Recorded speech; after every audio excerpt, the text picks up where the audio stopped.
Hello there ladies and gentlemen, Skipper Paul Tier X 141 Walsh here, finally back after a months long hiatus, welcoming you to an all new World of Warships gameplay today on our channel. In this episode we're on the map Loop in a domination game with our two friends Mongoose and Blaster 1112, and this is a Tier 10 match and we are going to be featuring our first ever Tier 10 ship known as the United States Navy's own Gearing class destroyer. This is the ship I've always wanted in World of Warships, more on that a little bit later. And I'm going to be featuring one of my very first gameplays with her. I've only played approximately 10, but I love the ship to pieces. Now the reason why I've been away for so long, folks, is because I've been very unwell, and on top of that I've had some very interesting developments in my personal life, but I'm not going to go into those. But as I say, primarily I've been very unwell. I lost my voice, and as a result I thought rather than trying to usher out a load of videos, I'd wait and recover. So I'm sorry for the delay. But as many of you have already said before, it's about the quality, not the quantity of videos on this channel, and that's why I've kept you all waiting. So, what's our plan today on the map? Well, we started off in the northern spawn. In particular, we started down the centre line and we're going to be pressing towards B. Now, we're making that decision based on the characteristics of the gearing and also the distribution of our teammates, whereby we can see that not too many of our ships are going towards A. Now Blaster and Mongoose are going to A in their respective battleships, but we're deciding to take a safer approach. The reason being because the gearing is not a very fast destroyer. Her top speed is 36 knots and we are using the propulsion upgrade, i.e. the additional upgrade you can retrofit to your ship in order to improve her acceleration even more. Because her rudder shift isn't too bad at 3.3 seconds and she's got a turning circle of 640 meters. Her detectability is an interesting quandary as well for a destroyer. She's detected at 6.6 kilometers. We do not have concealment expert on this ship, but we are using the concealment modification. Again, that retrofit upgrade if you will. She gets detected by air at 3.8 kilometers, but there's no carriers in this match so we don't have to worry. So that is why we're playing the safer option for now, because of our lack of top speed, especially by comparison with our Russian counterpart, the Khabarovsk, which has a top speed if I remember correctly of 43 knots, and that's without a speed boost. Of course, some of you are going to be asking at this point, why am I not using a speed boost and using that consumable straight away? Because I have defensive AA equipped. Well, the thing is, my personal logic with regards to playing any given video game where I can mod an item that I'm going to use, or I should say mod the vehicle or the character I'm going to use, is I prefer to boost my strengths rather than trying to mitigate some underlying weaknesses. And I find that the lack of speed in the ship is a weakness that you have to get used to. You have cruiser-like speed. And again, we'll come back to that a little bit later. Now as we make our way into B at this point, the Shimakaze on our team's pretty much capped it, but we're going to creep in at the last minute hopefully and pick up a little bit of capture point experience. We can see that the enemy team has decided to press A and C. So we're in a good position here, we have choice. And we have choice not only in terms of where we can go, but also what armament we can bring to bear. As we have a nice set of guns on the ship, 3 twin 127mm main cannon batteries, 2 at the front, 1 at the rear, i.e. 2 at the bow, 1 aft. And on top of that we have torpedo tubes, 2 quintuple sets, and they're absolutely monstrous. Now we're just watching this enemy hipper for the time being. We don't want to open fire too much, but firing off some long range torpedoes at this point, so let's talk about those. They have a range of 16.5 kilometers, they travel at a speed, if I remember correctly, of 66 knots, and when they do hit a target they can do a maximum of 17,900 HP of damage. And that sounds a little bit uncharacteristic. Long range torpedoes in an American destroyer, what are you on about? Well, when you get to the Fletcher, your torpedo range goes up to 10.5 kilometers, and then when you get to the gearing it goes even further. Now it's not the 20 kilometers that you'll find on the Kagero or the Shimakaze, i.e. the Tier 9 and Tier 10 Japanese counterparts to your own ships, but getting used to long range torpedoes for me has been something that I've really enjoyed finding out about in the gearing, simply because I'm not used to having torpedoes which can go so far and at such a high speed, and we're going to clip the enemy hipper with one at least by the looks of things as it goes in. And there we go, right in the centre of the ship, knocking out the propulsion and doing just shy of 15,000 damage and causing a flood. That means the hipper's going to have to use their repair in order to bring their propulsion back. Unfortunately it means our flooding's not going to stick, but we did our job and we made them waste a consumable temporarily. Now we're starting to cruise our way around towards A. The reason we're doing this is because the majority of our team have gone for C, and we're not going to overextend our position hopefully, or we don't intend to, but we need to provide some distant support. We'll try using our long range torpedoes, and any destroyers that quickly try to rush through to B, we'll cut them apart with our guns. But one other thing we should note just before we talk about our guns, and we're talking about torpedoes here, our reload on our torpedoes is 2 minutes and 16 seconds, or 136 seconds as standard. That's a brutally long time. Which means unless you're going to try and use your torpedoes in order to screen off a section of the map at long range, you need to make your torpedoes count. And we got one off on that hipper earlier, so we'll call that a success, as we're waiting for a reload here, and we can see a large number of enemy ships heading through A, and we hope to send off some spreads in order to do maximum possible damage. We're not going to be aiming at a particular ship as such, but instead just hoping to send a screen down, which is going to cause at minimum disruption to the enemy fleet's formation and allow Blaster & Co. over in the northwestern corner of the map to do maximum damage as our opponents have to turn broadside to our allies. So we're playing with that element, and if we can get 1 or 2 torpedo hits as well, all the better. You can see we're flying towards the northern edge of A. We're hoping that our opponents want to rush through to try and close the distance with our Kurfürst, i.e. Mongoose, and Montana player, Blaster that is. I also typed into the chat at this point, do not enter A, long range torpedoes inbound. It's always good to let people know what's coming. Of course they sail into it, and they did read the chat, well it's their own fault. But enough about that. B's been captured, so we've got to assume it's an enemy destroyer. Let's get in there and bring our guns to bear. Oh look, it's an enemy gearing. Now we have a reload time on our 3 main batteries of 2.4 seconds, and we're going to see here how quickly we can exchange fire. And we have a lot more health than the enemy gearing did have to start with technically, i.e. we had all of our 19,400 health, meanwhile they had a lot less. But just as we're trying to finish off the enemy gearing and we're doing a good job of it, an enemy ZOW appears. And we don't want to get caught out by the enemy ZOW, especially with their main batteries, because they can cut us to pieces, knocking off over 6,000 per salvo usually. We're quite fortunate the ZOW hit the front of our ship, which was already blackened by the gearing's high explosive, so we've been able to absorb some of those shells and not take maximum damage. We also laid up our smoke screen. We've just hit something with a torpedo all the way out on A by looks of things. We've hit with 2 torpedoes actually. We spotted the gearing temporarily as well, and we've thrown in a lot of shells doing 2,000 damage and knocking out their engine and also setting a fire.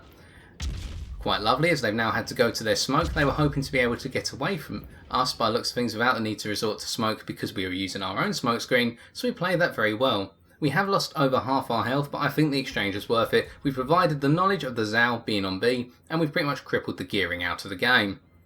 But we're retreating of course because we've got no support at close range here, which does not mean that we have the confidence to actually take on the ZOW gearing combination. And there's another destroyer coming in, a wounded Khabarovsk, but still that thing's going to rip us apart at distances of 7 kilometers or further.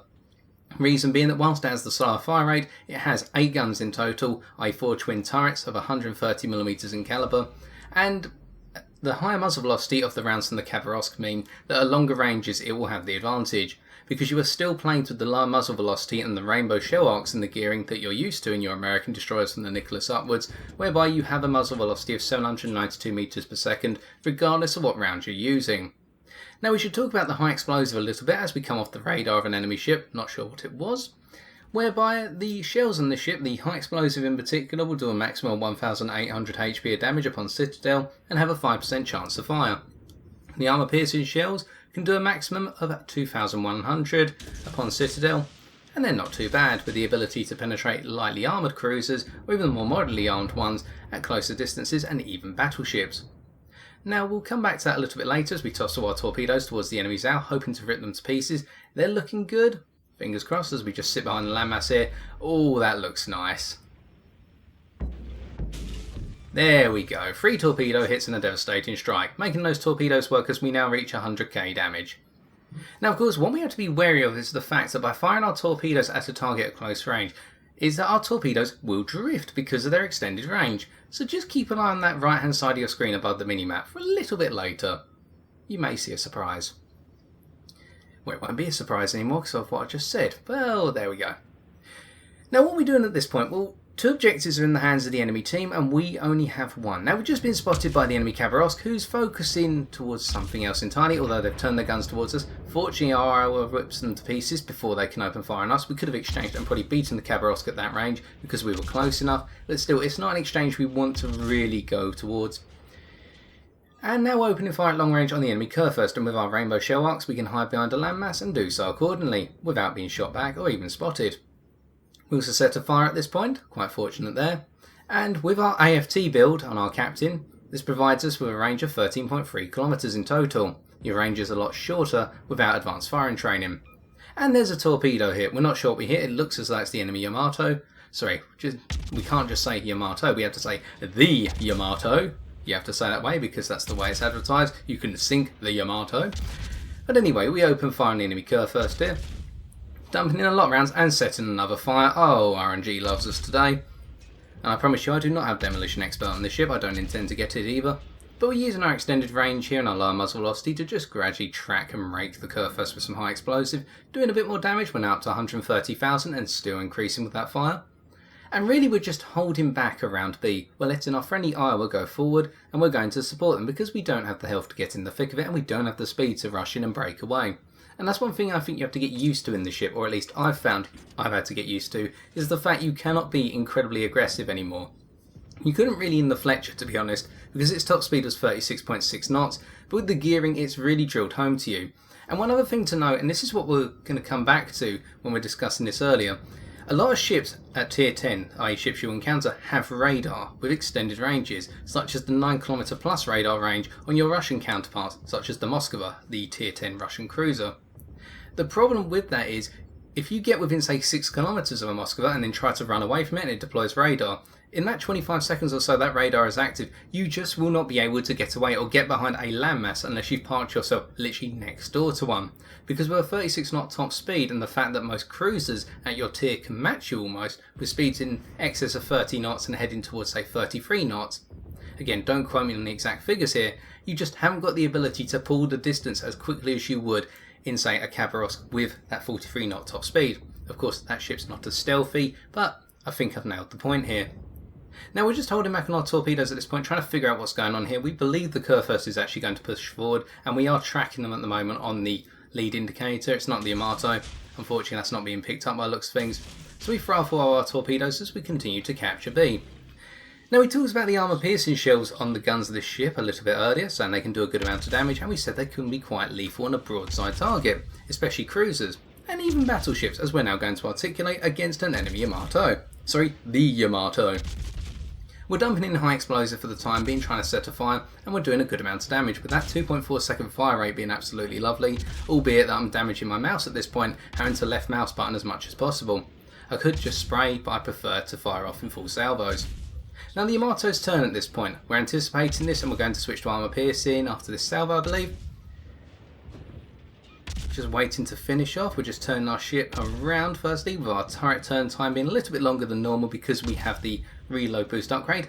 But we'll come back to that in a second. We're opening up with armour piercing and watch the damage going now on that broadside. 1,300.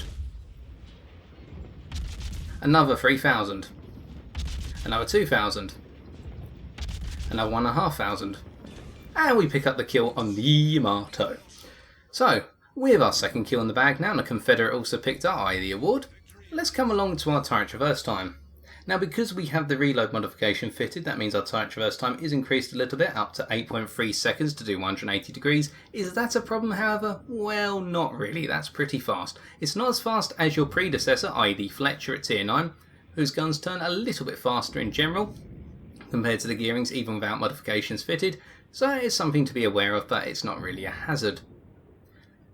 On top of that, we do have quite a nice AA build here. Of course your 3 main batteries can act as anti-aircraft batteries, they are dual purpose, but you're not going to witness that here, and you do have a nice mixture of 20mm and 40mm cannon for anti-aircraft defence. Again, we're not featuring that really, although we could have perhaps gone and hunted some reconnaissance planes if we're feeling a little bit greedy. Are there any other things to note? Well, having the 19,400 HP, I've seen a lot of people run survival expert builds, boosting your health up to, I believe it's 23,400? Yeah, that sounds about right. I'm not inclined to do that myself. I personally think that if I play the ship right, then I won't need the extra health in the first place, but that's just my personal opinion. Armour-wise, you don't have very much, but you would expect that of destroyers by now, whereby you have a minimum of 6mm and a maximum of 21mm, and this is quite a broad ship as well. That's something to note. I actually found that this is quite a wide destroyer. Normally destroyers are quite long and thin, and they're brilliant at dodging torpedoes, but with this ship I found that because it's perhaps a little bit chubbier than what you're used to, you can be quite prone to thinking, well, I've just dodged that torpedo that's heading towards me, and then you get hit by it and start venting your anger thinking, how the hell did I get hit? But then again, that's probably just personal experience rather than a key trait of the ship. as we dump in a load of rounds here or try to on the enemy curve first, and we can see here that at longer ranges we really have to try and anticipate where to place our shots. You've got to provide ample lead and guess where your opponent's going to be going next, and we are shooting at a very large target at this point. It helps to be shooting at enemy battleships rather than nimble cruisers, and trying to shoot a destroyer at over 10 kilometers, you can forget it unless you're an expert marksman, of course. And we're using our extended 13.3 kilometer range here to do quite a bit of damage, and that wonderful reload has always been very satisfying.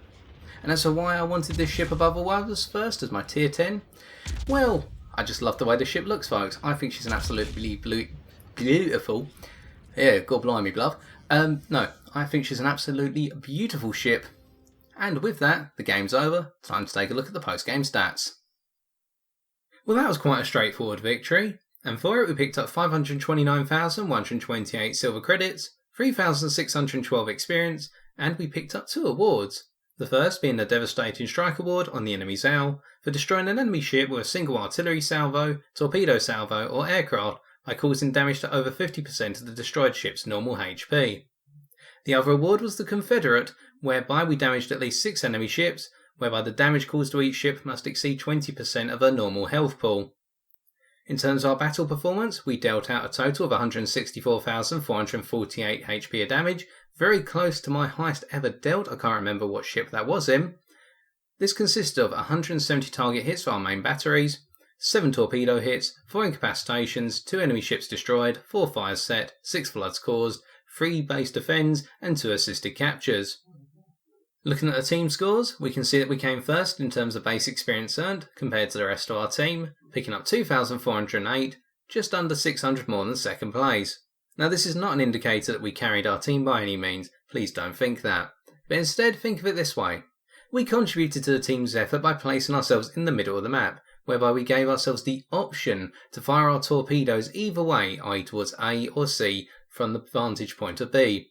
And because we've got the range on our torpedoes, it meant that we could essentially shut down certain avenues in the map or cause our opponents to have to drift into one or two torpedoes and pick up some damage as a result.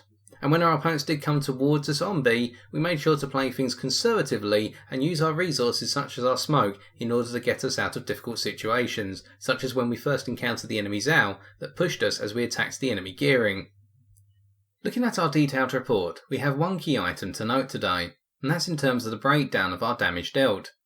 We dealt a total of 164,448 damage, as mentioned earlier, but it's how this is broken down which goes to highlight, in my opinion, how the gearing is a jack-of-all-trades destroyer and not a one-trick pony with regards to being able to do devastating amounts of damage with its torpedoes, alternatively with its main batteries. Whereby if we look at things, we can see that we have a 2-to-1 ratio in terms of the torpedo damage we dealt versus our main battery damage. Whereby if you add flooding damage to the torpedo hits and in the same manner add fire damage to our main battery hits, we did approximately 100,000 torpedo damage versus 50,000 damage to our main batteries. Again, that's at a very high level. So therefore, if you can use both sets of firepower to your advantage in given circumstances, you'll be able to do a lot more damage than you would, say, if you just focused on using your torpedoes and trying to act as a stealth torpedo boat, alternatively as a gunboat with just your main batteries being applied. And finally, coming on to the credits and experience we earned, we can see that after deductions we walked away with 321,588 silver credits, and our commander took away a healthy 17,446 experience based on the flags we had on the ship and the fact we run a premium account. We're only 1 skill point away from a concealment expert build, and we will be featuring the ship once again once we've got that skill to see how the ship changes in terms of its characteristics. To conclude, so far I've thoroughly enjoyed my experience with the gearing, albeit a very limited one, but still I'm very happy with the fact that I spent the time and effort to grind out to her for my first tier 10. I was going to enjoy her anyway simply because I like the look of her, but from playing her, she's lived up to my expectations. The main theme with her is simply that she has the adaptability to play to any situation on the battlefield, for it be a case of having to use your guns, which are rather accurate with 107mm dispersion in our current build, to bring down foes at longer or shorter distances and with your very high fire rate.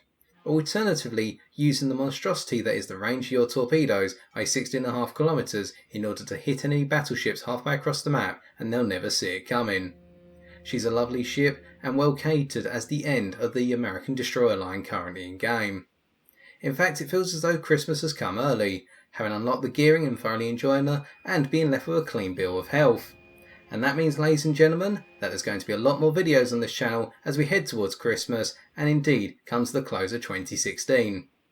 So that's all I've got time for, and as always, I've been TX141, and if you've enjoyed this video, why not leave a like, comment or subscribe for future World of Warships videos on my channel. But until next time, ladies and gentlemen, take care and fair seas.